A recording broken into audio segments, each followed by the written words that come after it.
Hey, welcome to the Man Cave. 2 days ago, we got a package from... Who's this from? Well, I know it's from Renegade Studios. I thought it would say it, but it doesn't. It just says the address. But this should be our pre-order for the new blimp figure. Something Nesbitt. That was the only thing we could... That was the only pre-order we had coming. There it is.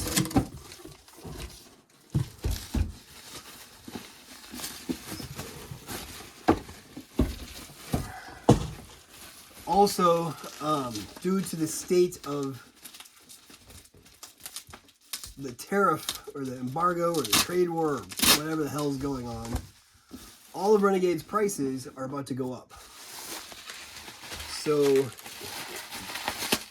everything went up to, I think, today or yesterday. So this is Marshal Zed Nesbitt.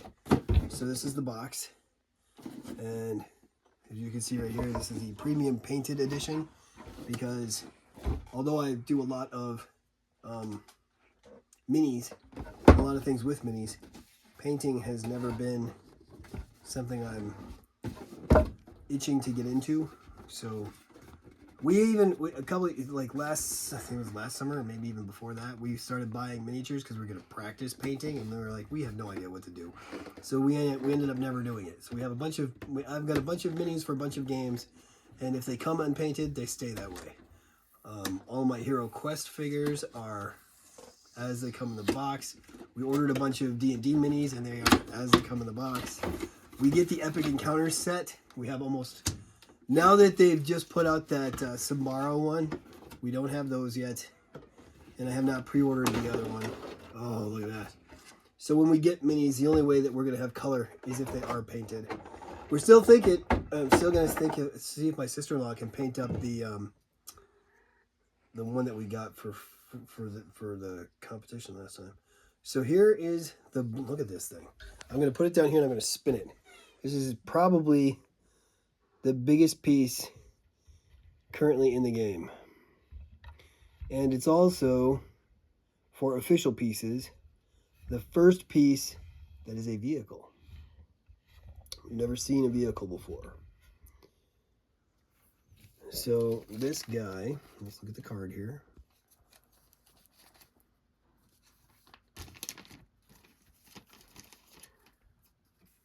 He's number 41.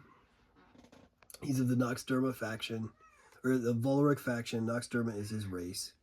Here's his basic stats, which nobody ever plays with. And here's his more than basic stats. As you can see, this entire thing is a targeting zone. It's not like you can just... And I don't know if you looked at the guy. Did you see the guy? He's right there. Yeah, you can see the guy a little bit, yeah. So you don't just have to shoot him. His whole thing is part of the target. And he only has 6 health as the whole thing. That's interesting. 6 health is pretty good. Yeah, but when you have it, when you're the size of a tree. Well, yeah, but you're flying, so only only other range stuff is going to hit you. Well, how high up are you? This thing sits in the air. Let's see. It's huge 15. A Vorid Unique Hero Champion Bold. So he's got a couple of powers here. Skyhook. After Air Marshal Zed Nesbitt finishes moving, if he used the flying special power during this movement, you may choose any number of friendly small or medium Vorids that Nesbitt passed over this turn. Place those figures adjacent to Nesbitt. Figures moved with Skyhook never take leaving engagement attacks. He's got a 5 move, and he's a double-basted figure. He's got a range of 6, an attack of 3, and a defense of 3 for 140 points. So, especially now, in the next set, they have common squads. And one of those common squads is a 2-squad Vorid Ninja set.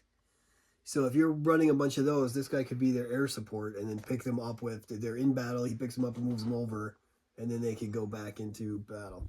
They can't get far away from whoever they were fighting, because, like I said, this guy's movement is only 5.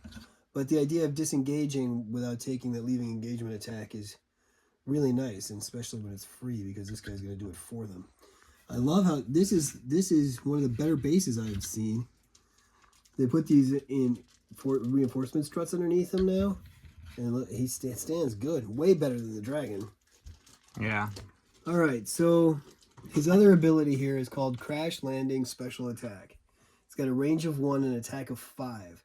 Nesbitt can only use Crash Landing Special Attack if he used the Flying Special Power on this turn.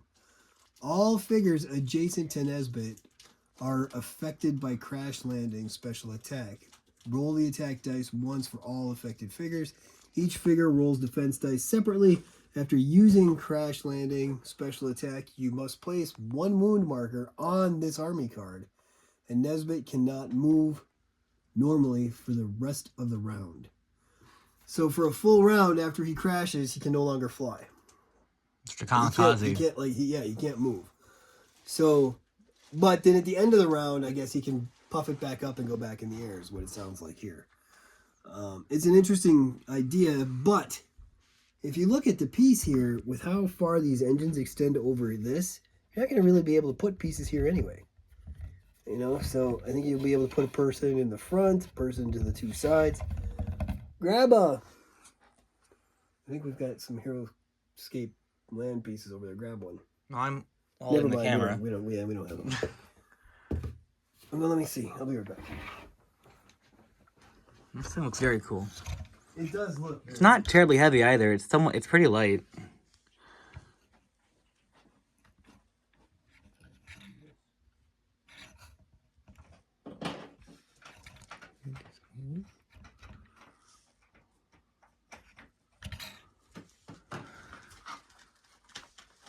All right, I've got enough to do a typical piece here.